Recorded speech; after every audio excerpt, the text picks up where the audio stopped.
Matthews, and in this video we are going to talk about Carcassi's Opus 60 Etude number 1.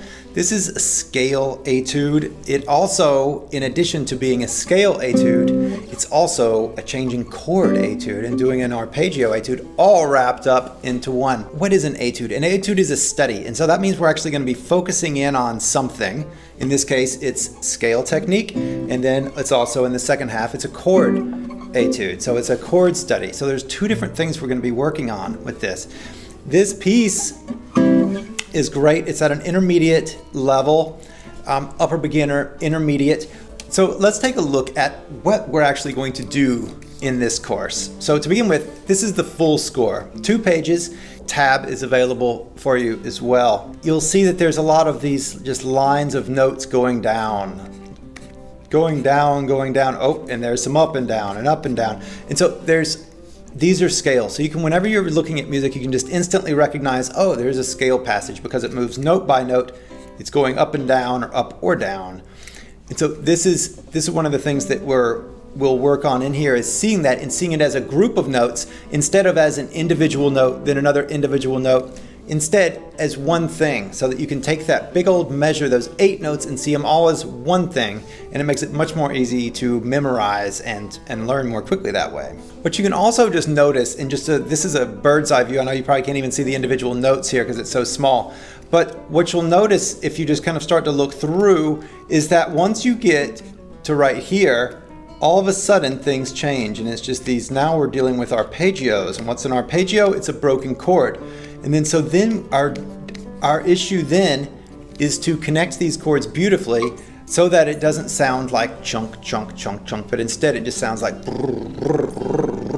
so that you can make these really good sounding. And so that's the challenge of doing this. There's also this shift in it. You're going from here to here, and yet there's supposed to be no space between there. So how do you do that? We talk all about that.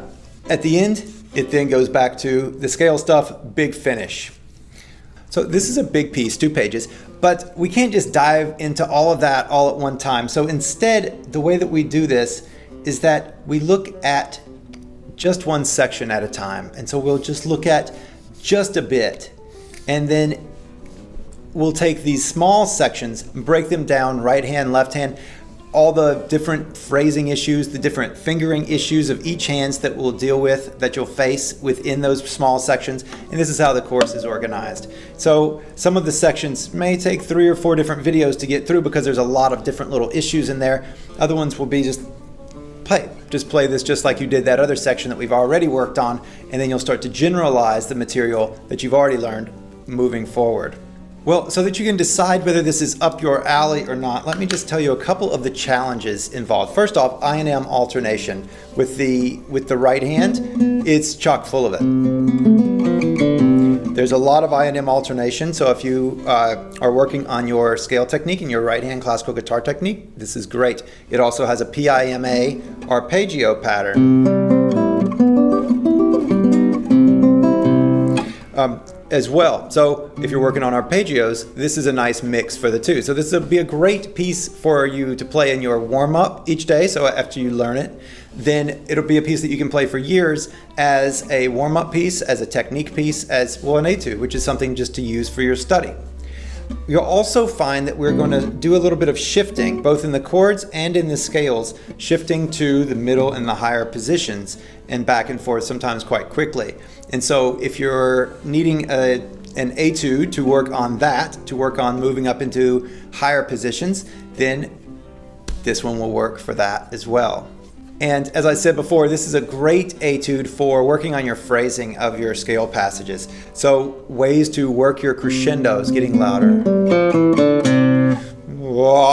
So that we work on getting louder, getting softer, the swells and the fades in your music, and when to do which. So this will be a great piece to work on to build that skill that you can then take into all the other melodic pieces that you're playing and use it there. So this is the Carcassi Opus 60 number 1. I hope you very much enjoy it. I enjoyed making this course. I enjoyed playing the tune and really sinking into it a little bit more.